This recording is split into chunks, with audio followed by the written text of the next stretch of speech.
Bora lá, galera, vamos acompanhar a coletiva do Fernando Diniz, falando após o empate da seleção brasileira, a seleção empatando com a Venezuela na Arena Pantanal, 1-1, né? Na minha opinião, aí o resultado não foi bom, porque a seleção brasileira pegou uma seleção muito fraca, uma das seleções mais fracas das eliminatórias, né? A seleção da Venezuela, e o Brasil não conseguiu vitória e os jogadores muito abaixo do esperado. Vamos acompanhar aqui a coletiva do Fernando Diniz falando tudo sobre esse empate da seleção brasileira. Diogo Pécora, do programa De Chapa. Nós vimos que a Venezuela estava bem postada em campo com a linha defensiva e o Brasil tem um ataque promissor. O que na sua visão, professor, faltou para a gente conseguir furar esse bloqueio, não apenas com a bola parada, como foi o gol que o Brasil fez hoje? A gente teve outras possibilidades de fazer o gol. O jogo hoje ele se desenhou para a gente jogar mais pelos lados, a gente jogou prioritariamente pelo lado esquerdo e chute fora da área.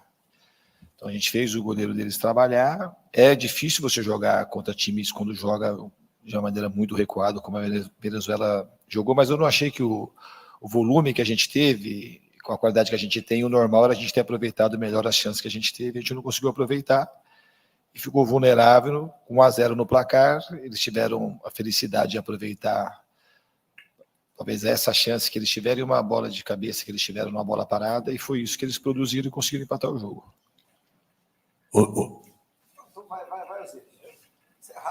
Professor, o Paraná lhe abraça. O resultado pode ter numericamente não sido bom, mas o domínio foi amplo, total e restrito do Brasil. A pergunta que quero oferecer ao senhor, porque vou aprender a sua resposta muito com o futebol, o senhor sempre falou em 4 pilares.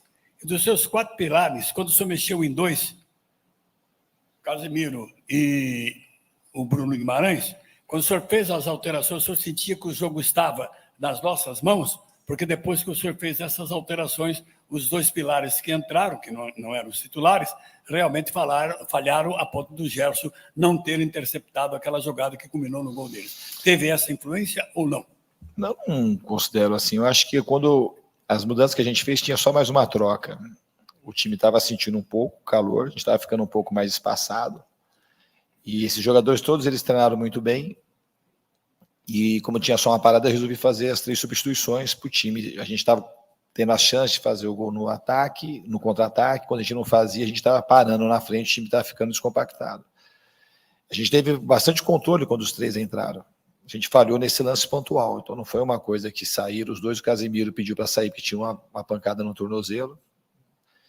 E eu não achei que o time ficou desguarnecido por conta das entradas. Ao contrário, achei que o time teve mais controle do jogo, mas teve nesse lance casual, que era um lance que a gente poderia ter evitado até com uma certa facilidade, e eles conseguiram aproveitar bem. Diniz, boa noite. Aqui na sua esquerda, Guilherme do canal BTB Esportes. Você falou sobre a dificuldade de jogar contra uma Venezuela que joga praticamente com o time inteiro atrás da linha do meio-campo.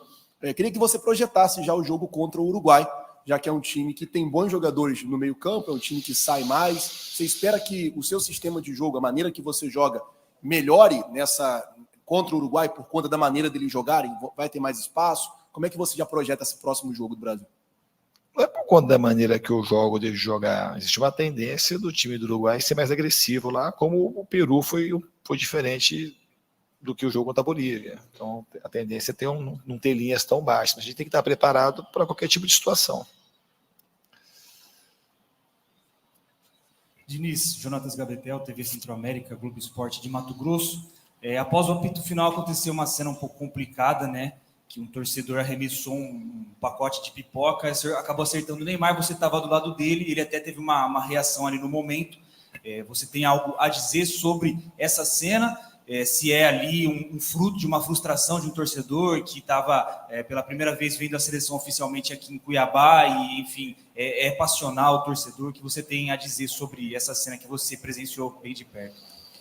Eu reprovo completamente. Se o torcedor quer xingar, quer vaiar, tudo bem, mas arremessar um pacote de pipoca não agrega em nada para ninguém. Acho que é até um desrespeito com quem veio jogar e tentou fazer o melhor possível. Diniz, Júlio César, do Portal Agora do Paraná. Ainda sobre o jogo contra o Uruguai, na próxima terça-feira, você disse que o Uruguai deve ser um pouco mais agressivo. De que maneira que isso pode facilitar a vida do Brasil nesse confronto, que quando você olha a tabela inicial das eliminatórias, seria o primeiro grande teste do Brasil nas eliminatórias. O que você imagina com relação à postura dentro do jogo na próxima terça? Acho que não dá para ficar fazendo uma previsão. A gente tem que estar preparado para todos os cenários. Existe uma tendência do Uruguai, até pela maneira como o seu treinador gosta que a equipe jogue, seja um pouco mais agressivo e marque mais adiantado e tente propor mais o jogo do que a Venezuela tentou aqui. Mas isso é uma previsão, mas a gente não sabe o que vai acontecer ao certo no jogo. A gente tem que estar preparado para todos os cenários possíveis aí em Montevidéu. Os dois que chegaram agora, tem alguma pergunta? Porque aí acabar. Tem? Não sei, mas não tem problema. Só dar o micro. Vocês têm pergunta? Só para a gente saber se continua. Tem? Pode ir. Oi, Diniz, boa noite. Eric Faria, TV Globo Sport TV.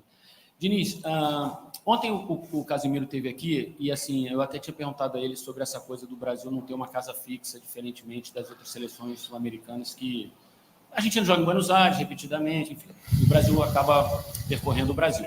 E você até falou também sobre isso, deu uma resvalada na tua resposta, sobre a situação do gramado. Assim. Você acha que, de alguma forma, o gramado hoje foi um adversário importante para que o Brasil não chegasse a ter uma atuação melhor e um resultado melhor? Obrigado. Então, faz parte do contexto, não vamos desviar para o campo, que foi o principal, foi o campo, mas assim, obviamente que um campo que eles são acostumados a jogar é diferente do campo que a gente teve hoje para jogar, e somado ao calor. Então, são duas dificuldades que não ajudam os jogadores que vêm da Europa, que já vêm, você tem que adaptar o fuso, acabam sendo dois fatores que acabam contribuindo para o adversário que quer marcar. Então, não dá para negar isso, mas também não dá para a gente colocar a culpa do empate só no campo e só no calor, porque a gente teve tudo para ganhar o jogo, a gente teve inúmeras chances para fazer o segundo, o terceiro, o quarto gols, não fizemos, e o gol que eles fizeram era um gol evitável, que foi um erro tático, de leitura de jogo, de desajuste de marcação. Tá bom, né? Galera, essa foi a coletiva do Fernando Diniz, né? Não ficou contente com a derrota da seleção brasileira, né? Todo mundo conhece o Fernando Diniz, né? Ele fica bastante irritado, né? Quando acontecem muitos erros no jogo, sendo que a seleção brasileira é um pouco mais difícil, a cobrança é diferente de clube, então ele não vai chegar da forma que ele faz lá com o Fluminense, que xinga todo mundo, tem que mudar, tem que não sei o quê.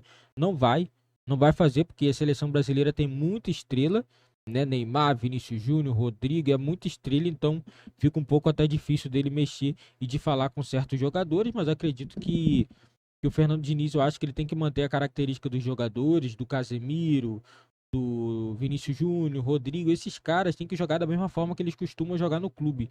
Não adianta chegar na seleção e querer mudar tudo, porque eu acho que o trabalho não vai render, porque o tempo que ele tem com os jogadores é bem pouco.